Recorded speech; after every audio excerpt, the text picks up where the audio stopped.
Fala galera, sejam todos muito bem-vindos de volta à Central do Play. Eu sou Johauen e nós hoje vamos falar do quarto episódio da segunda temporada de Anéis de Poder, a série do Senhor dos Anéis. Quer saber mais? Então vem comigo e desce pro play!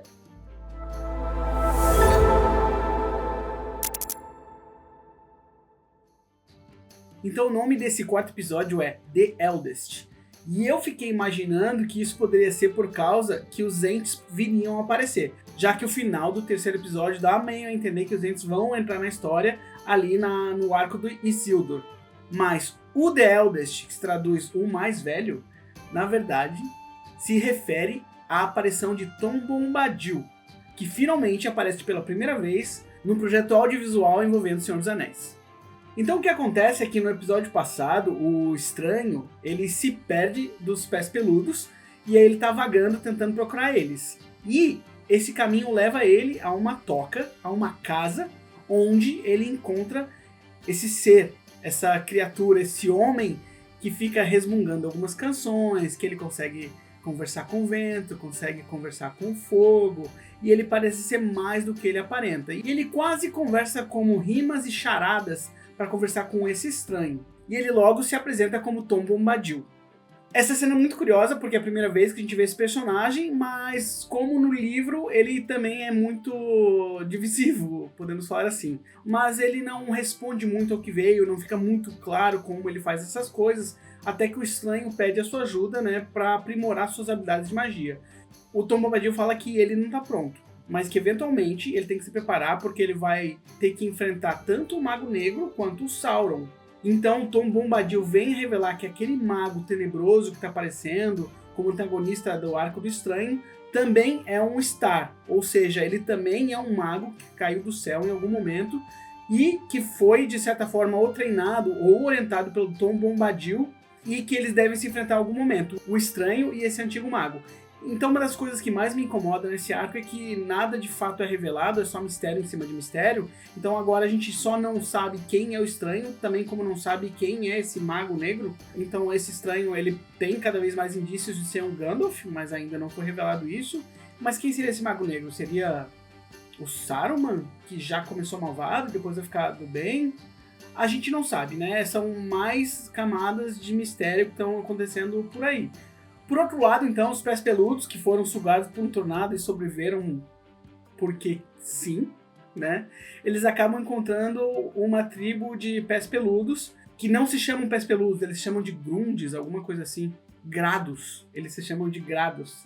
E ali rola uma apresentação do histórico de que esses Grados, os pés peludos, eram uma tribo única e em certo momento da história, um grupo se separou para procurar colinas verdejantes, onde eles poderiam morar dentro de tocas, algo muito parecido com os hobbits do Senhor dos Anéis que a gente conhece, né? Só que até esse momento eles não conseguiram e esse lugar perfeito, né, essa terra prometida dos hobbits, ainda não foi encontrada. De novo, como eu falei no vídeo passado, tem vários núcleos, né? E o núcleo dos pés peludos, ele é um dos menos interessantes, né? E ele não é esse episódio que vai mudar essa situação pra gente.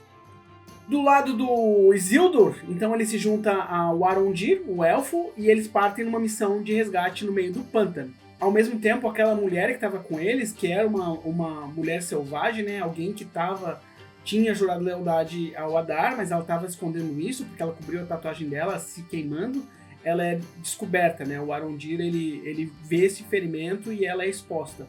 Então eles têm essa desconfiança, eles prendem ela, levam ela para mostrar onde que os homens selvagens podem estar acampados, né? E ali acontece uma situação em que ela, nesse tá algemada e nesse momento de desconfiança, ela se prova confiável.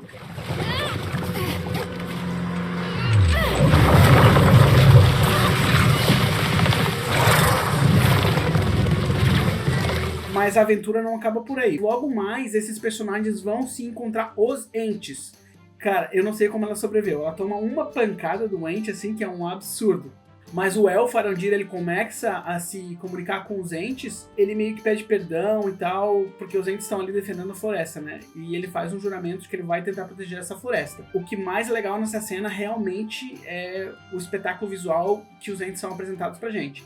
No Senhor dos Anéis eles já eram legais, mas, 20 anos depois, com o aprimoramento de tecnologia e gráfico, a movimentação desses entes, a característica visual, as expressões deles estão muito melhor do que era no filme. Então, às vezes essa série recebe um pouco de hate de pessoas mais puristas, que são muito apaixonadas pelos projetos antigos, mas esse é um claro exemplo de uma coisa que a série supera. A tecnologia que é mais avançada de fato, o que é uma obrigação, né, 20 anos depois, mas eles entregam. Então os entes estão incríveis, assim, eu adorei ver eles de volta na tela.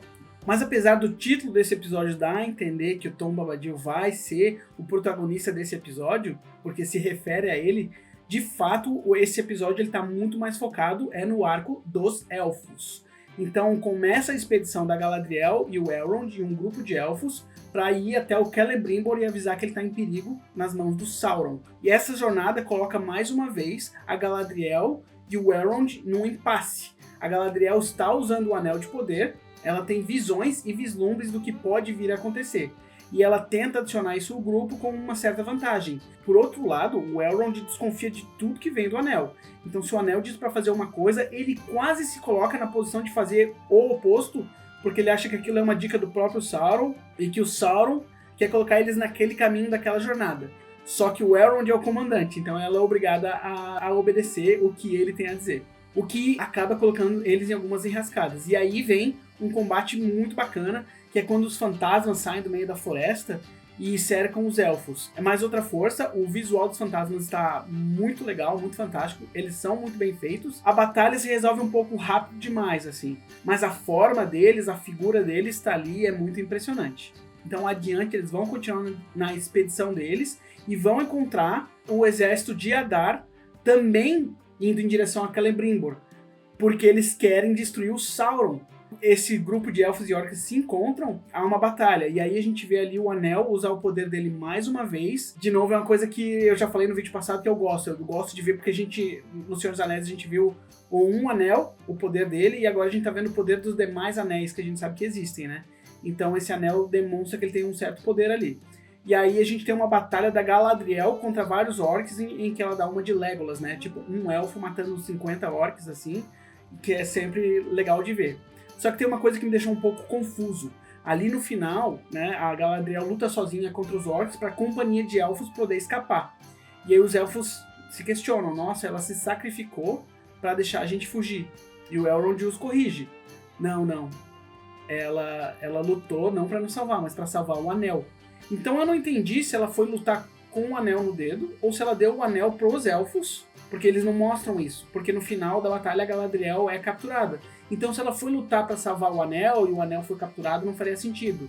Então eu entendi que o anel ficou com os elfos. É uma coisa que a gente só vai ver no próximo episódio. Então ficam essas perguntas no ar. Será que o anel ficou com a Galadriel e por acaso então está na mão dos orcs, já que ela foi capturada? E quem que é o estranho? Será que o estranho é mesmo Gandalf e esse Mago Negro poderia ser o Saruman?